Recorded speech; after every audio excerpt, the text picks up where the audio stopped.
Of course, with Dennis. Unexpected mo na. Masaya ako para sa siyempre rooting for him, diba? Bilang asawa talaga. At karoon ko yung pelikula. Talagang Dennis, sabi ko, ikaw yan. Ikaw talaga yan. Pero bahala na yung mga jurors kung ano magiging decision nila, syempre. Solo tinawag yung pangalan niya. Ang ingay ko, diba? Narinig niyo ba ako sumisigaw dito? Pero, ayun nga, sabi ni Dennis kasi ikaw daw talaga yung #1 critic niya. Nakagulgul ka daw dito, parang alam niya. Mahirap ako paiyakin sa pelikula. Yung pag nanonood, mahirap ako paiyakin. Sobrang, ewan ko, mahirap. Pero ito hanggang bahay, umiiyak ako. So, na-inspire ka ba? Nagsuwa ka ng maraming pelikula din after this? Mag-produce siguro ng marami pang pelikula. Yung tayo Talaga ba? Mas into producing na? Hindi na acting? Hindi, syempre masarap yung pakiramdam na nakikita mo yung buong team na ang daming mga napapalalunan, ang daming parang parang beauty pageant, parang gano'n. So ang daming awards, ang daming nakaka-inspire na makita sila na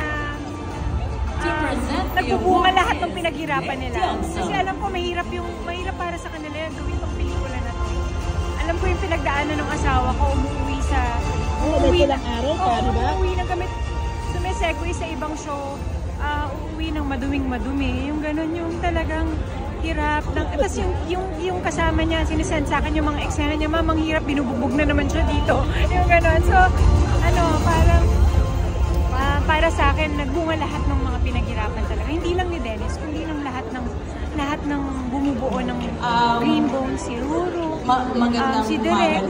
So ngayon wina-wish ko na si Direk naman after nito.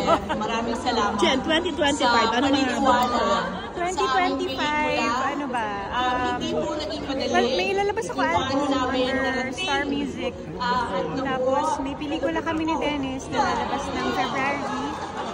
May soap.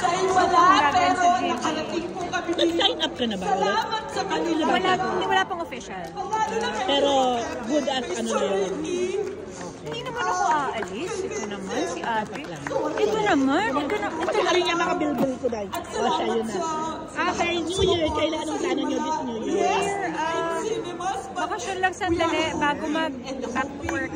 Out of the country kayo? Sa Tanay lang. Gusto namin kumita. Thank you, Jen. Gusto namin